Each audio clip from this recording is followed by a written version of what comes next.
Olá, pessoal! Eu sou a Alessandra, sou perfusionista do INCOR e nesse módulo a gente vai falar de anatomia sistêmica. Então, na aula de hoje a gente vai falar de anatomia esquelética e anatomia muscular e na nossa próxima aula, anatomia vascular sistêmica e anatomia renal. Então, começando aqui com o nosso primeiro tema de anatomia esquelética, o corpo de um indivíduo adulto tem em média 206 ossos, mas esse número ele pode variar de acordo com alguns fatores. Então, o primeiro deles é a idade. Quando uma criança nasce, ela nasce com alguns ossos que não são totalmente fundidos, e isso ajuda, inclusive, no momento do parto. E ao longo do desenvolvimento, esses ossos eles vão se fundindo e formando ossos únicos. Mas mesmo depois de adulto, esses ossos podem ainda continuar se fundindo. Por isso que em alguns idosos, tem ossos que às vezes são totalmente fundidos, por exemplo, os ossos do quadril. Mas tem algumas pessoas que, por fatores individuais, não fazem essa fusão e passam a vida toda com esses ossos sem se fundir mesmo.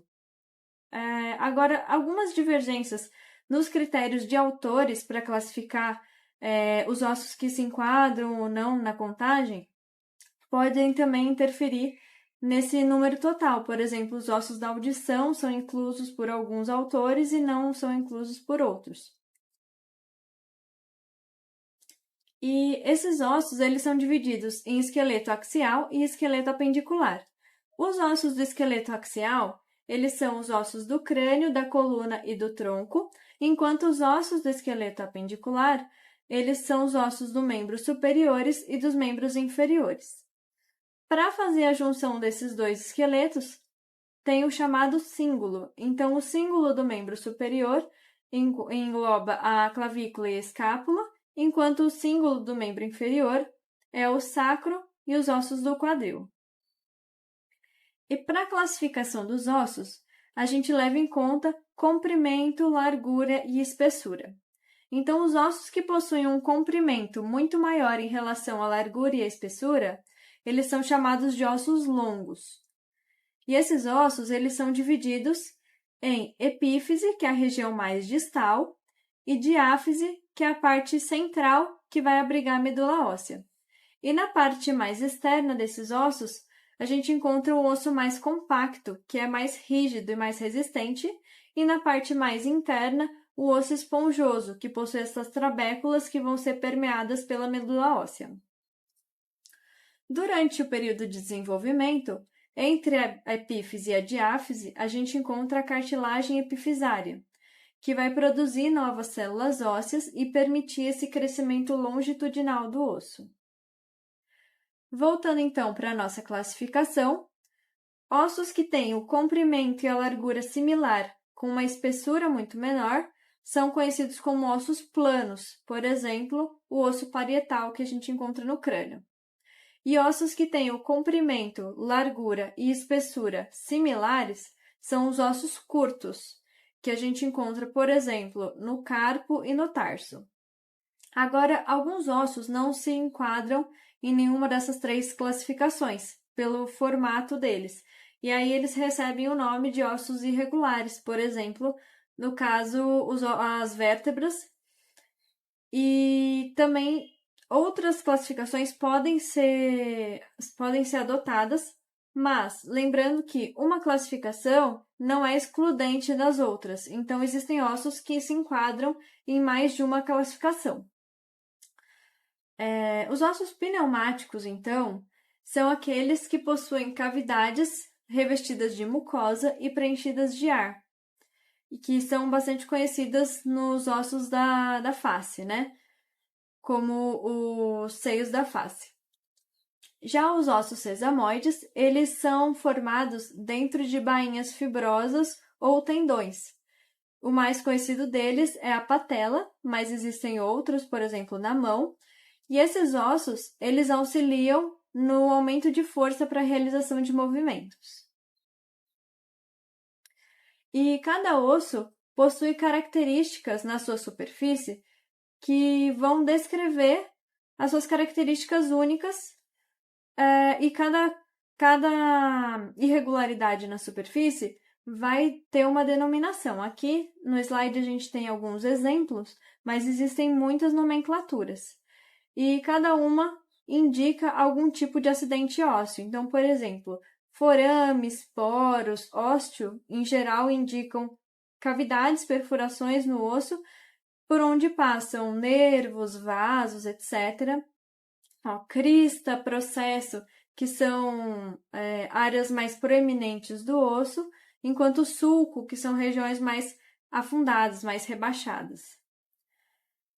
Os ossos, então, eles são revestidos por um periósteo e ele reveste completamente o osso, com exceção da superfície articular. E esse periósteo ele tem uma região mais externa e um periósteo mais interno, mais visceral, que vai possuir uma importância na osteogênese, porque as células presentes nesse periósteo podem se transformar em novas células ósseas e auxiliar no espessamento do osso. Além disso, o periósteo tem importância na vascularização óssea, já que vasos sanguíneos que irrigam o periósteo, eles penetram no osso e fazem também a sua vascularização. E aí, dentro das funções do osso, a gente encontra a função de proteção, por exemplo, o crânio e as costelas, sustentação, depósito de íons e ancoragem de músculos. Então, os ossos e os músculos, eles estão muito intimamente relacionados, sendo que a junção entre músculos, ossos e a articulação vão formar o sistema locomotor. E os músculos, eles possuem características únicas de resposta mecânica em relação a um estímulo. E aí, para que isso seja possível, as células musculares têm propriedades de irritabilidade, condutividade, extensibilidade e elasticidade, que vão permitir que elas façam a sua função característica. E no músculo a gente encontra, então, o ventre, que é onde vai ter a porção contrátil, onde a gente tem as fibras musculares, e nas extremidades, os tendões ou aponeuroses, que são formados por tecido conjuntivo denso e resistente, e vão promover a fixação do músculo nos tecidos. E aí, qual que é a diferença entre tendão e aponeurose? O tendão, ele tem um formato cilíndrico, enquanto a aponeurose tem uma forma laminar, mas ambas possuem a mesma função. E agora a gente vai entrar, então, na parte da mecânica muscular, que é puramente física. A gente tem 3 possibilidades de configuração, sempre envolvendo o músculo, um ponto de apoio e a carga em que esse músculo vai se contrapor. Então, no primeiro tipo, a gente tem um ponto de apoio central e uma carga que a gente vê aqui à direita. Para que o músculo se contraponha a essa carga, ele vai fazer uma força no mesmo sentido da força da carga. Um exemplo que a gente encontra no nosso corpo é, por exemplo, a sustentação do crânio, que tem um centro de massa mais aqui para a direita, um ponto de apoio na coluna vertebral e o músculo aqui à esquerda fazendo uma força para manter o crânio ereto. No segundo tipo, o nosso ponto de apoio fica localizado aqui numa extremidade, o músculo na outra extremidade e a carga fica no meio. Então, no nosso exemplo, a elevação do pé, né, do calcanhar, com o nosso ponto de apoio nessa região, a carga, que pode ser o peso do nosso próprio corpo, e o músculo aqui à esquerda fazendo uma força de sentido contrário da carga. Já na nossa terceira configuração, é similar à segunda, mas a carga está na extremidade e o músculo no meio. Então, nesse tipo de configuração, o músculo ele precisa fazer uma força maior em relação à carga, porque ele está mais próximo do nosso ponto de apoio. E essa forma aqui é a configuração que a gente mais encontra no nosso corpo. O exemplo que a gente tem aqui é o bíceps braquial. Então, o nosso ponto de apoio no cotovelo uma carga na mão e o músculo fazendo uma força de sentido contrário para conseguir sustentar essa carga. E a origem e a inserção do músculo são os pontos de fixação que eles vão ser considerados. Origem, o ponto fixo, e inserção, o nosso ponto móvel. Mas esses pontos, eles podem variar de acordo com o movimento. Então, nem sempre o mesmo ponto sempre vai ser o ponto fixo e nem sempre vai ser o móvel. Vai depender de acordo com o tipo de movimento que a gente tá exercendo.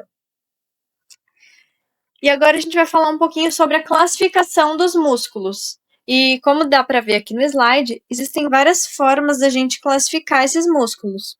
Então, começando aqui com a nossa primeira forma de classificação, segundo a forma e arranjo das fibras musculares. Então, as fibras elas podem ser paralelas, oblíquas ou circulares. Dentro das fibras paralelas, elas podem ser longas, fusiformes, cônicas e cilíndricas, ou podem ser largas, triangulares, quadrangulares ou romboides. Então, a gente olhando aqui nesse exemplo, a gente consegue ver aqui uma fibra longa e aqui, uma fibra triangular, por exemplo. Já as fibras oblíquas, elas podem se dividir em unipenadas ou bipenadas. Se a gente observar aqui, esse aqui é o exemplo de um músculo bipenado. Então, ele recebe esse nome porque tem o formato de pena, né? Você observa as fibras oblíquas aqui. Quando você tem duas regiões, no caso, aqui à direita, as fibras em um sentido, e aqui à esquerda, as fibras em outro sentido, ela é chamada de bipenada. No caso das unipenadas, elas teriam as fibras apenas em um sentido. E em relação às fibras circulares, o nome acho que é um pouco autoexplicativo, elas têm um formato circular. Um exemplo aqui, o orbicular do olho. Quando a gente classifica pela origem, a gente fala bíceps, músculos que possuem duas origens, tríceps, 3 origens, ou quadríceps, 4 ou mais origens. Então, aqui a gente consegue observar o bíceps, que tem duas origens, bíceps braquial. E quando a gente classifica por inserção, é a mesma lógica. Então, bicaudados são músculos que têm duas inserções e policaudados, 3 ou mais inserções. A classificação de acordo com o ventre vai indicar o número de ventres que são interpostos por aponeuroses ou tendões. Então, os músculos digástricos possuem 2 ventres, poligástricos, 3 ou mais ventres.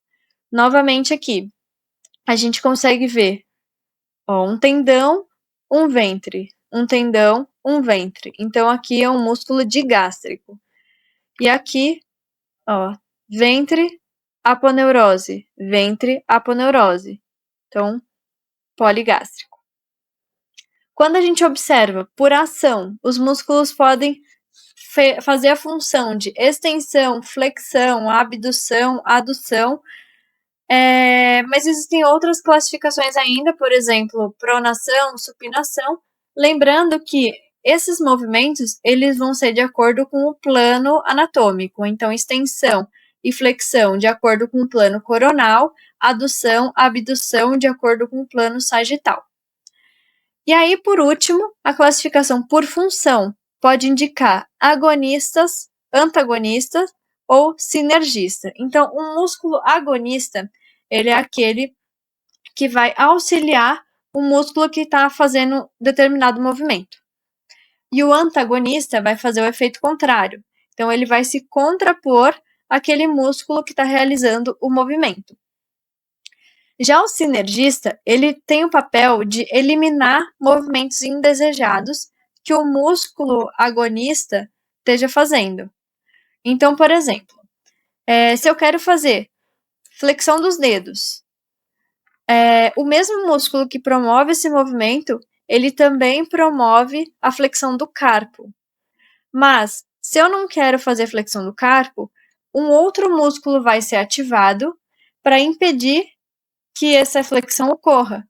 Então, eu consigo promover a flexão dos dedos sem que o carpo seja movido junto.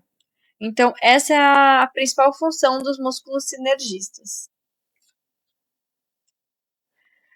E existem alguns órgãos que auxiliam o sistema muscular. Então, a fáscia, ela reveste todos os músculos e auxilia tanto no deslizamento como na estabilização, tanto com o músculo parado como durante a contração.